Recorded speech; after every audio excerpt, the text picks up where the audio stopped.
What happens when bias blinds justice, and the man they humiliate turns out to be the law itself? Picture this. It's past midnight on a quiet suburban street. The only sounds are crickets chirping and the distant hum of street lights. Inside a sleek black sedan parked in the driveway of a beautiful two-story home, a well-dressed black man in his late 30s sits reviewing paperwork. His name is Marcus Hill, and he has no idea that his life is about to be turned upside down by the very people sworn to protect him. From around the corner, two patrol cars glide silently through the darkness, their occupants scanning the neighborhood like predators hunting prey. Officer Ray, a stocky man with 20 years on the force, spots Marcus's car and immediately reaches for his radio. "We've got a suspicious vehicle parked outside a residence on Maple Street," he reports, his voice carrying that familiar tone of assumed authority. His partner, Officer Cole, younger but equally eager to prove himself, nods in agreement as they pull up behind Marcus's vehicle. The flashing red and blue lights suddenly explode across the quiet street like lightning in a storm. Marcus looks up from his documents, confusion washing over his face as he watches two officers approach his car with hands resting on their flashlights. What happens next will shock you to your core. "Step out of the vehicle, sir," Officer Ray commands, his voice sharp and demanding. Marcus complies calmly, his movements deliberate and non-threatening. "Is there a problem, officer?" he asks politely, genuinely puzzled by the situation. But politeness, as Marcus is about to learn, means nothing when prejudice clouds judgment. "We received reports of suspicious activity in this neighborhood," Cole interjects, his eyes scanning Marcus from head to toe with barely concealed disdain. "What are you doing here?" The question hangs in the air like poison, loaded with assumptions that make Marcus's stomach tighten. He reaches for his pocket to retrieve his house keys, but Ray's hand immediately moves to his weapon. "Don't reach for anything," Ray shouts, causing Marcus to freeze mid-motion. "I was just getting my keys to show you that I live here," Marcus explains, his voice remaining steady despite the adrenaline now coursing through his veins. The officers exchange a look that speaks volumes, the kind of look that says they've already made up their minds about who Marcus is and what he's doing here. "People like you don't live in houses like this," Cole mutters under his breath, just loud enough for Marcus to hear. The words hit like a slap across the face, but Marcus has dealt with this his entire life. He knows better than to react emotionally. Instead, he takes a deep breath and maintains his composure, though his jaw tightens almost imperceptibly. "Sir, I'm going to need to see some identification," Ray demands, his tone growing more aggressive by the second. Marcus slowly reaches for his wallet, moving deliberately to avoid any sudden movements that might be misinterpreted. But as he hands over his driver's license, which clearly shows his address matching the house behind them, the officers barely glance at it. "This could be fake," Cole suggests, holding the license up to the streetlight as if he's some kind of forensic expert. "We're going to need to verify this." The absurdity of the situation would be laughable if it weren't so terrifying. Here's a man standing in his own driveway holding the keys to his own home, being treated like a criminal by the very people paid to serve and protect him. As the officers radio for backup, Marcus realizes this situation is about to get much worse. The dispatcher's voice crackles through the radio, "Backup requested for possible trespassing suspect." Marcus closes his eyes for a moment, knowing that each additional officer who arrives will only escalate the situation further. But what these officers don't know, what they couldn't possibly imagine, is that they've just made the biggest mistake of their careers. The backup arrives within minutes, and suddenly Marcus finds himself surrounded by 4 officers, all treating him like public enemy number 1. "Sir, I'm going to need you to put your hands behind your head and get on the ground," the senior officer, Sergeant Williams, commands as he steps out of his patrol car. "Officer, I live here," Marcus says, his voice still calm but now carrying an edge of frustration. "This is my house. These are my keys." He holds up the keys, the metal glinting under the harsh streetlights, but Sergeant Williams doesn't even look at them. "Get on the ground now," Williams shouts, his hand moving to his taser. The other officers form a semicircle around Marcus, their faces hard and unforgiving. Marcus has no choice but to comply. He slowly lowers himself to the cold concrete of his own driveway, feeling the rough surface scrape against his expensive suit. As he lies face down on the ground, Marcus feels Officer Ray's hands roughly searching his pockets. The humiliation burns deeper than any physical pain could.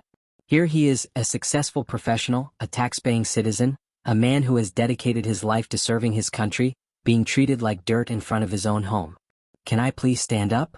Marcus asks quietly, his voice barely audible above the radio chatter and aggressive commands being barked around him. But his request is ignored. Instead, he feels the cold metal of handcuffs clicking around his wrists, the sound echoing through the night like a death knell. The commotion has drawn attention from the neighborhood. Lights begin flickering on in windows up and down the street. Curious neighbors peer through curtains and crack open front doors, their phones already recording the scene unfolding before them. Mrs. Patterson from next door steps onto her porch, her face twisted with concern and disbelief. "That's Marcus," she calls out to her husband. "That's Marcus Hill. He lives right there." But her voice is lost in the chaos of official procedure and inflated egos. The officers are too busy congratulating themselves on apprehending a suspect to listen to the growing murmur of neighborhood voices trying to tell them they've made a terrible mistake. A news van pulls up, having caught wind of the incident from police scanners. The reporter, a young woman with sharp eyes and sharper instincts, immediately begins setting up her equipment. She's covered enough of these stories to know that something doesn't add up about this scene. Meanwhile, Marcus remains on the ground, his face pressed against the concrete he pays property taxes on, listening to the officers discuss him as if he weren't even human.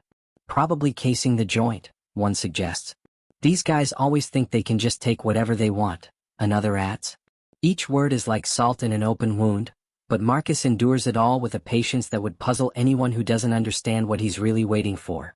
Lieutenant Torres arrives on scene, a seasoned veteran with enough experience to know when his officers might be in over their heads. He surveys the situation with a critical eye, taking in the expensive car, the well-dressed suspect, and the growing crowd of neighbors who seem oddly supportive of the man his officers have detained. "What's the situation here?" Torres asks, his voice carrying the authority of someone who's seen it all and doesn't suffer fools gladly. Officer Ray stands a little straighter, eager to impress his superior with his dedication to duty. "Trespassing suspect, sir," Ray reports proudly. "Found him casing this residence. He claims to live here, but you know how these stories go." The casual racism in his tone makes Torres's eyebrows raise slightly, but he maintains his professional demeanor. "Did you run his ID?" Torres asks, already sensing something isn't right about this situation.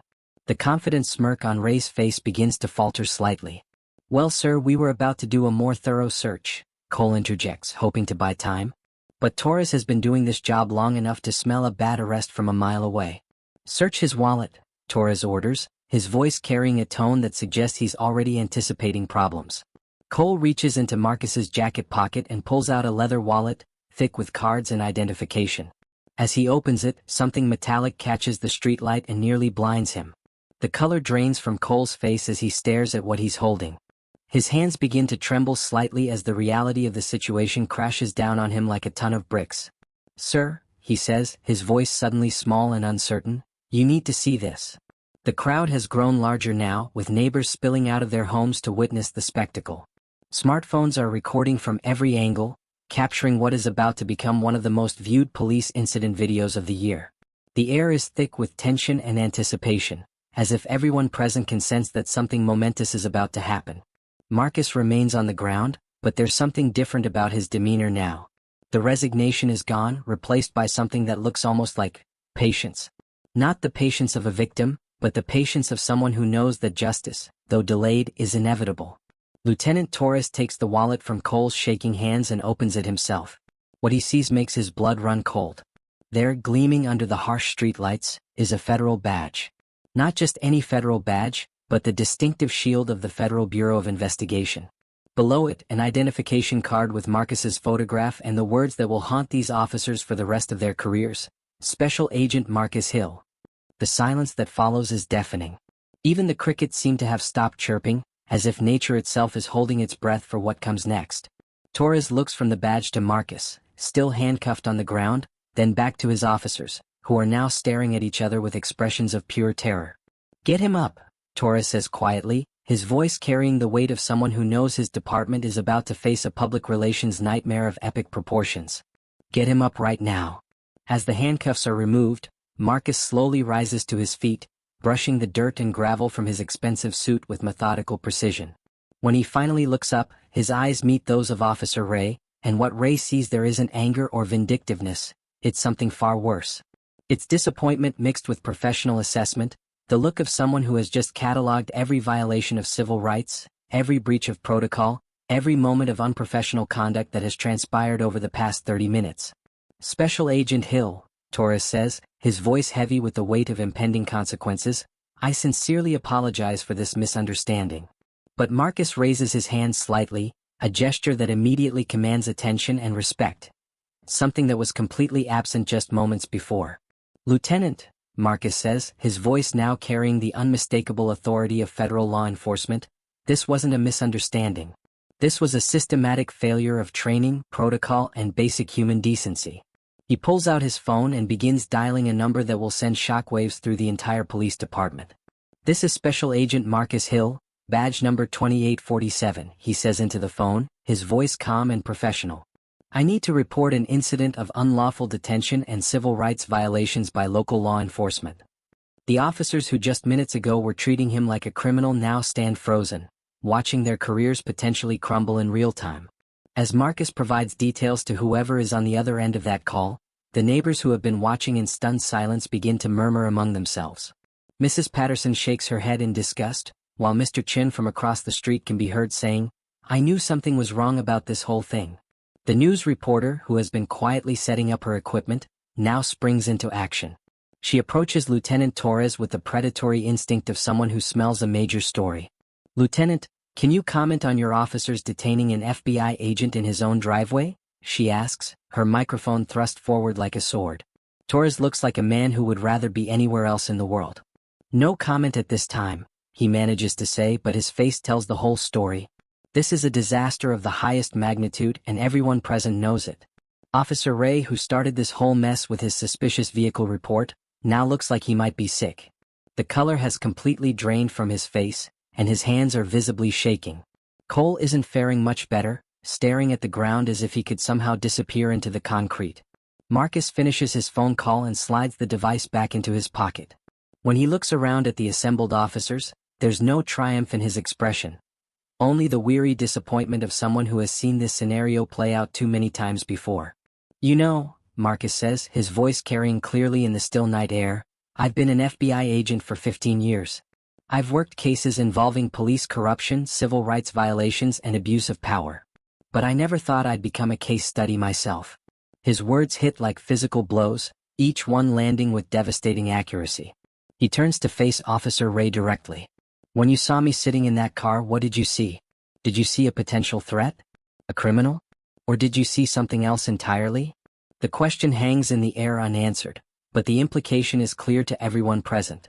Sir, we were just, Ray starts to say, but Marcus cuts him off with a slight gesture. You were just doing your job? Marcus asks, his tone suggesting he's heard this excuse before. Your job is to serve and protect all citizens regardless of race, economic status, or how you think they should look. Your job is not to make assumptions based on skin color or to escalate situations that require de-escalation. The crowd of neighbors has grown to include nearly half the street. They stand in small groups, some recording with their phones, others just watching in stunned silence. The story of what happened here tonight will spread through social media within hours, but more importantly, it will spread through this community, forever changing how these neighbors view both Marcus and the police who are supposed to protect them. A black SUV pulls up to the scene, and two men in dark suits step out. They approach Marcus with the respect and deference due to a federal agent, and after a brief conversation, they begin taking statements from witnesses and documenting the scene. The local officers watch this process with growing dread, knowing that federal attention on their actions is never a good thing. Lieutenant Torres approaches Marcus, his face a mask of professional concern mixed with personal embarrassment. Agent Hill, what can we do to make this right? He asks, though they both know there's no easy way to undo what has happened here tonight. Marcus considers the question for a moment, looking around at the faces surrounding him. Some curious, some ashamed, some still defiant. Training, he says finally. Comprehensive bias training, de-escalation protocols, and a thorough review of your department's procedures for handling residents in their own neighborhoods. He pauses, letting his words sink in before continuing.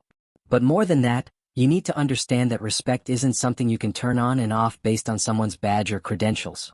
Every person you encounter deserves to be treated with basic human dignity, whether they're a federal agent or someone just trying to get home after a long day at work.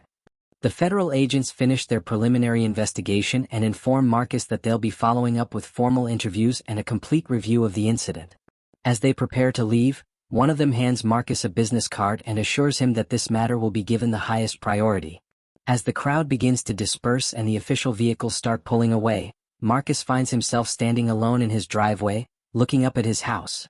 The same house he was accused of trying to break into just an hour ago. The irony isn't lost on him, but more than that, he feels the weight of what has just occurred. This incident will follow these officers for the rest of their careers. Ray and Cole will face internal investigations, possible suspension, and mandatory retraining. But beyond the professional consequences, they'll have to live with the knowledge that they let their biases override their training and their basic humanity. Mrs. Patterson approaches Marcus as he stands there contemplating the night's events. "Marcus, I'm so sorry this happened to you," she says, her voice filled with genuine concern and embarrassment. "We all tried to tell them you lived here, but they wouldn't listen." Marcus gives her a tired smile. "Thank you, Mrs. Patterson. I know you did what you could." He looks around at the other neighbors who are still lingering, some approaching to offer their support and others clearly uncomfortable with the situation they've witnessed. "The thing is," Marcus continues, his voice carrying far enough for everyone to hear, "this doesn't just happen to FBI agents. This happens to teachers, doctors, construction workers, students, people who have every right to be exactly where they are, doing exactly what they're doing. The only difference tonight is that I had a badge that made them listen." His words resonate through the small crowd, driving home the reality that what they witnessed wasn't an isolated incident but part of a much larger pattern of behavior that affects communities across the country. As the neighbors gradually return to their homes, Marcus finally walks up to his front door and inserts his key, the same key he tried to show the officers at the beginning of this ordeal. The lock clicks open easily as it has thousands of times before, but somehow tonight it sounds different. Tonight it sounds like vindication. Inside his home, Marcus pours himself a glass of water and sits down at his kitchen table. Through the window he can see the spot where he was forced to lie on the ground in handcuffs. The whole experience feels surreal now, like something that happened to someone else. But the scrapes on his hands from the concrete are real, and the memory of those officers' voices will stay with him for a long time. His phone buzzes with text messages from colleagues who have already heard about the incident through law enforcement channels. Word travels fast in the federal community, and by tomorrow morning, this story will be making its way up the chain of command at the FBI, the Department of Justice, and probably even higher. But Marcus isn't thinking about careers or consequences right now. He's thinking about the young officer Cole, who muttered that people like him don't belong in houses like this. He's thinking about the assumptions that were made, the protocols that were ignored, and the basic humanity that was discarded in favor of prejudice and power. The next morning brings a knock at Marcus's door. It's Chief of Police Margaret Rodriguez, a woman with 30 years of experience and a reputation for running a tight ship. She stands on his porch with her hat in her hands, literally and figuratively. "Agent Hill," she says, her voice heavy with the weight of command responsibility, "I came to personally apologize for the actions of my officers last night. What happened to you was unacceptable, and I want you to know that we're taking immediate action to address it." Marcus invites her in, and they sit in his living room, the same living room he was accused of trying to burglarize just 12 hours earlier. Chief Rodriguez explains that officers Ray and Cole have been suspended pending a full investigation, that the entire department will undergo mandatory bias training, and that she's implementing new protocols for handling similar situations in the future. "I appreciate that, Chief," Marcus says, "but I want you to understand something. This isn't about punishment, it's about prevention. Those officers weren't born with those biases. They learned them somewhere, and they've been reinforced by a system that allows them to act on those assumptions without consequences." Chief Rodriguez nods, her expression serious and attentive. "What would you recommend?" she asks, genuinely seeking guidance from someone who has dedicated his career to investigating these exact types of violations. Marcus leans back in his chair, considering his words carefully. "Start with acknowledging that this is a problem that goes deeper than just a few bad actors. Create systems of accountability that don't just punish officers after they make mistakes, but actively work to prevent those mistakes from happening in the first place." The conversation continues for over an hour, with Marcus providing detailed recommendations based on his years of experience investigating police misconduct cases. Chief Rodriguez takes notes and asks thoughtful questions, demonstrating a genuine commitment to making meaningful changes. After she leaves, Marcus receives a call from a local news station requesting an interview. The story has already begun to spread on social media, with the hashtag driveway detention trending as neighbors and witnesses share their videos and accounts of what happened. Marcus agrees to the interview but with conditions. He wants to focus on the broader issues rather than just his personal experience. He wants to talk about the systemic problems that allow these incidents to occur and the changes needed to prevent them. When the reporter arrives that afternoon, Marcus is ready. He's changed out of his suit and into casual clothes, wanting to appear approachable rather than intimidating. The interview takes place on his front porch, with the driveway where he was detained clearly visible in the background. "Agent Hill," the reporter begins, "can you tell us what went through your mind when you found yourself handcuffed in your own driveway?" Marcus pauses for a moment, choosing his words carefully. "Honestly, my first thought was about all the other people who have been in similar situations but didn't have a federal badge to protect them.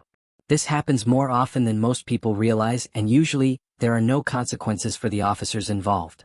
The interview continues for 20 minutes, with Marcus addressing questions about racial profiling, police reform, and the importance of community trust in law enforcement. His responses are measured and professional, but there's an underlying passion that comes through when he talks about justice and equality. "What I experienced last night wasn't unique," he says toward the end of the interview. "The only thing that made it different was my job title. That's the real problem we need to address. The fact that respect and fair treatment shouldn't depend on what kind of badge you carry."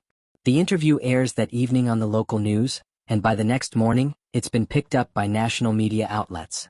Marcus's phone rings constantly with requests for more interviews, speaking engagements, and consultation opportunities. But the call that means the most to him comes from a high school student named David, who lives 3 blocks away.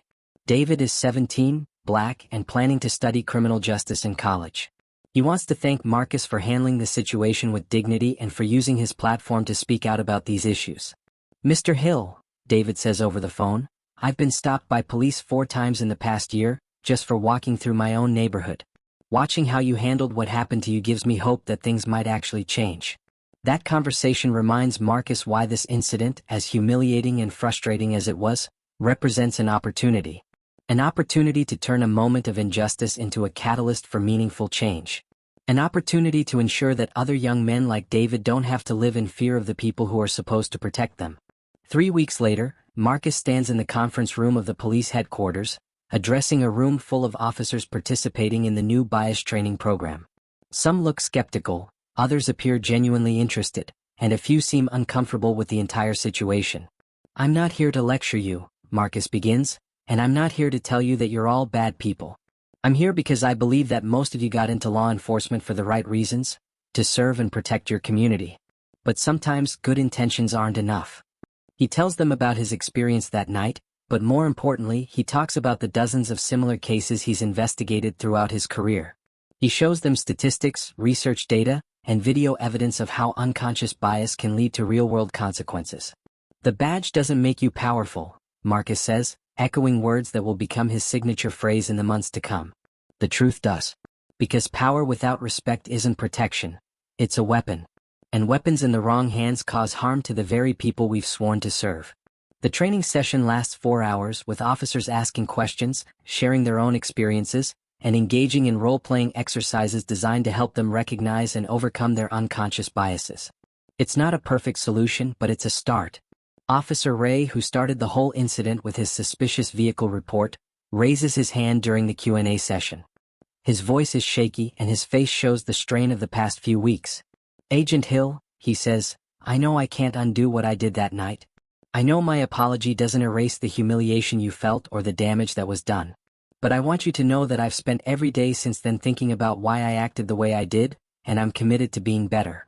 Marcus looks at Ray for a long moment before responding. "Officer Ray, acknowledgement is the first step toward change. The fact that you're here, asking hard questions and examining your own behavior, tells me that this training is working exactly as it should." The room is silent as the weight of that exchange settles over everyone present. This isn't just about policies and procedures. It's about human beings learning to see each other's humanity, even in difficult circumstances.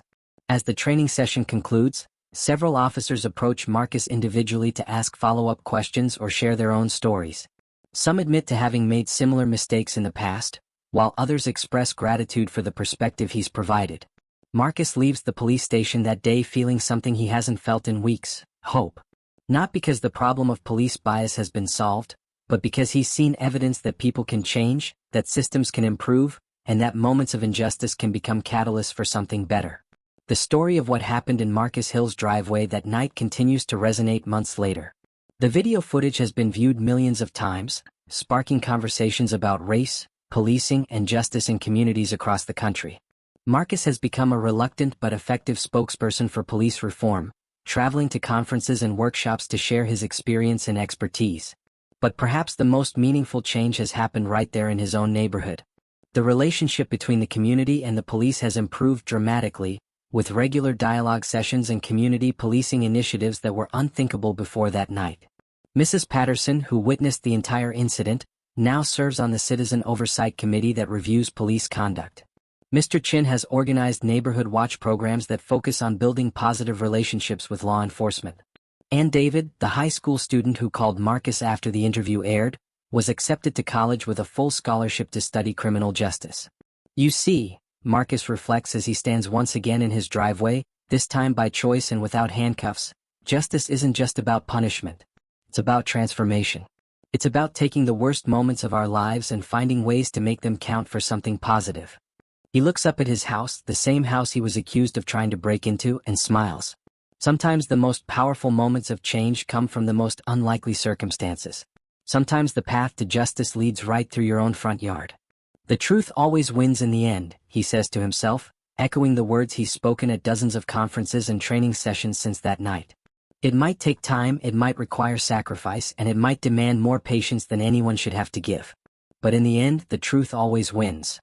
As he walks toward his front door, keys jingling in his hand, the same keys that started this whole ordeal, Marcus knows that his story is far from over. There are more conversations to be had, more training sessions to conduct, and more hearts and minds to change. But tonight he's just going home. And for the first time in months, that simple act feels like the victory it always should have been. The porch light illuminates his path as he climbs the steps to his door, and somewhere in the distance, the sound of crickets fills the night air once again. But this time, the sound isn't broken by flashing lights or aggressive voices. This time, it's just the peaceful sound of a neighborhood where everyone, regardless of who they are or what they do for a living, has the right to come home. And that, Marcus knows, is what justice really looks like. What did you think of Marcus's incredible story of turning humiliation into transformation? How do you think you would have handled being detained in your own driveway?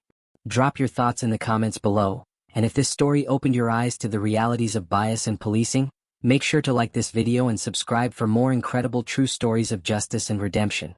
Where are you watching from tonight? Let us know in the comments. We love hearing from our global community of viewers who believe that truth and justice will always prevail.